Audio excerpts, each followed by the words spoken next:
Most people understand that while Apple does many things incredibly well, and some things better than anyone else, they're usually not the first to do that thing. So it shouldn't be a big surprise that, despite rumors for over a year now that Apple is moving to mini LED screens, the first laptop to feature one isn't a MacBook. Introducing the MSI Creator 17, a powerful mobile workstation with a 4K 1000 nit mini LED display complete with full array local dimming. How did they make this thing so thin? And how are we gonna learn about our sponsor, Elgato? From me. Elgato's new Wave 1 and 3 USB broadcast microphones are here. Use their Wavelink app to control your Wave mic and up to 7 other audio sources and create independent mixes. Check them out today at the links below.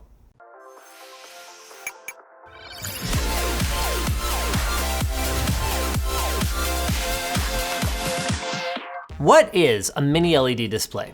Well, most displays, especially thin ones like on a MacBook or other laptop, are edge-lit. That means that their light originates from LEDs at the edge of the screen that are diffused and then reflected towards your eyes. The main drawbacks of this approach are that it's very difficult to spread the light out evenly, resulting in hotspots, and it also limits the contrast of the image. Then there's your direct LED displays, where the lights are right behind the pixels, shining through them, well, directly. This can address uneven lighting, but to improve the perceived difference between the darkest and brightest parts of a scene, manufacturers need to go one step further with a feature called full array local dimming. Here, the display can tune individual zones of these direct backlights depending on the scene, allowing an object like the moon to be bright without turning the entire screen into this gray and washed out mess. Mini LED, like on this laptop, takes this concept to the next level by enabling more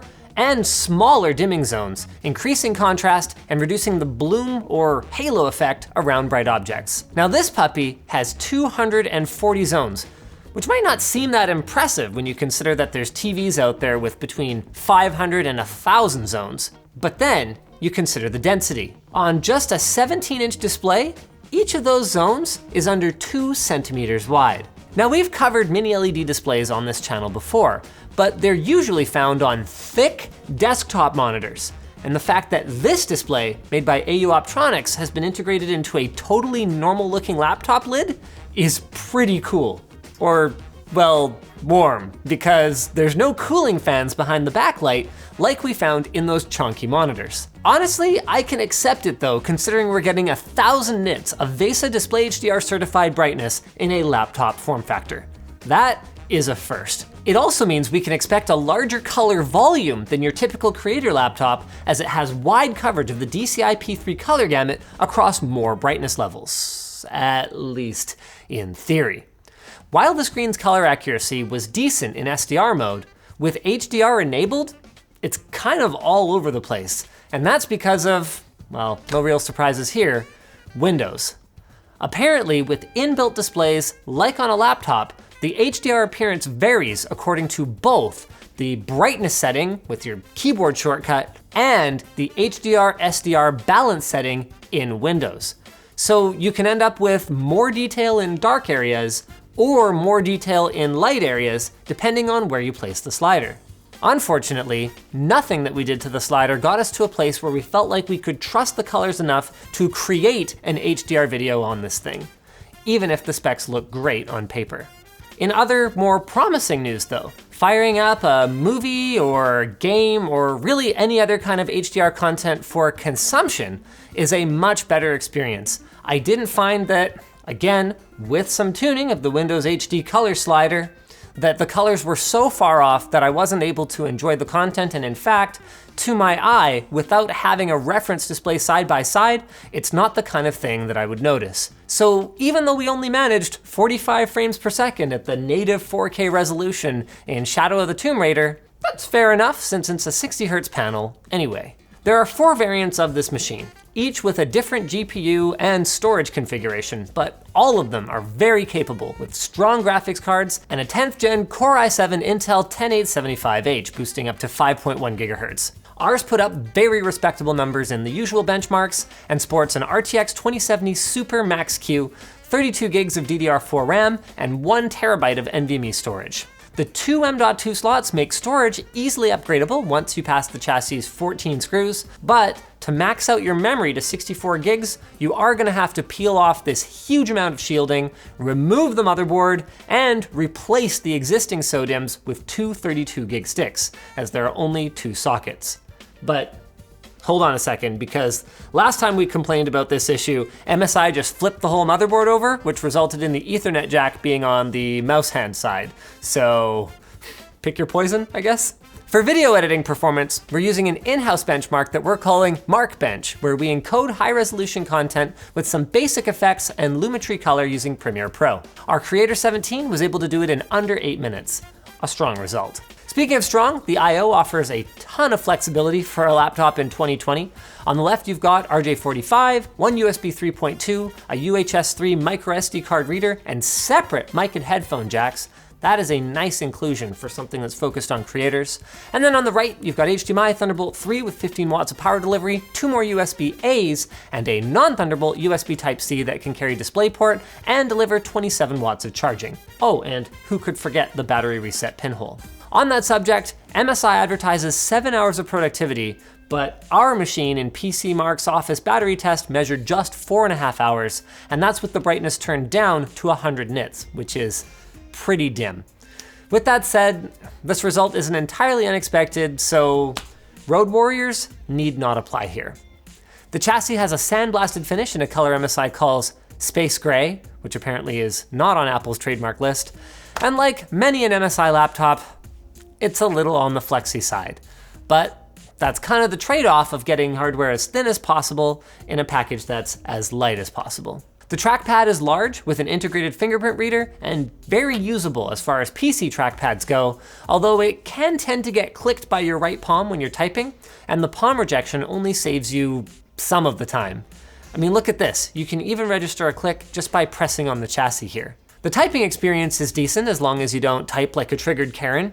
There's a 1.9 millimeters of key travel, a full numpad, and normal arrow keys, so you shouldn't have much trouble getting up to speed right away. And this battery indicator light that you can still see when the lid's closed are deserving of a fatherly nod.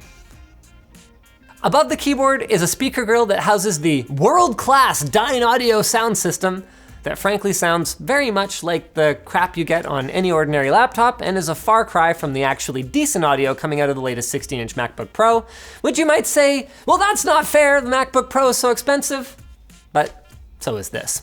Finally, there's the 720p webcam, which shares the forehead bar with IR gear for Windows Hello, alongside otherwise slim side bezels. So, the subject of price. Should you spend anywhere between $1,800 and $3,500 on this laptop? Not before hearing my top 3 gripes in ascending order. 1, it's pretty loud. Not taking a whole lot of marks off here though, because it's designed to get stuff done first and foremost, and MSI seems to have put a lot of thought and effort into cooling this thing with 3 fans, 7 heat pipes, and perforations on just about every side of the machine. So it is what it is. 2, far less excusably, why does it have a micro SD card reader instead of a full-size one? It's much easier to convert down than up, and again, guys, this is supposed to be a mobile workstation. Finally, 3. Is this 1000 nit HDR screen even necessary for you? For content consumption, actually, I get it. Movies and games look sweet on this thing, and there's nothing else like it on the market. But this is not only supposed to be for creators, but creators on the go. And you square that with the fact that not that many people are making HDR content, the workflow to make it is complex and kludgy, the colors in HDR mode are less than trustworthy thanks to Windows, there's blooming, and there's a lack of the granular control that you get on an external monitor. And then suddenly all those things combine to make this product come off as early adoptery at best, and at worst, a marketing ploy to sell panels that really should have been on gaming laptops, except for, sorry guys, we couldn't make a high refresh rate one. So I'm not recommending this laptop. Like I said, there is nothing else like it. I'm just saying, if you're gonna buy it for the right reasons, because you want a capable SDR workstation laptop that's also great for watching HDR movies on your extremely long daily train commute. Speaking of commuting, The Massdrop Object 2 headphone amplifier, aka the O2 amp, is really not very portable at all. The amp was designed and created with feedback from over 500 Massdrop members and serves as an ideal baseline reference amplifier powering everything from in-ear monitors to HD 800s. You can adjust the input, output, and power arrangement in 2 different gains, medium and standard, and it delivers big, clear, and accurate sound. Check it out at the link in the video description. If you guys enjoyed this video, you might also enjoy our recent video on the future of TVs that takes a bit of a deeper dive than usual into the display technology that's going to be powering your big screen home movie watching experience for the next few years. And actually, probably more than that.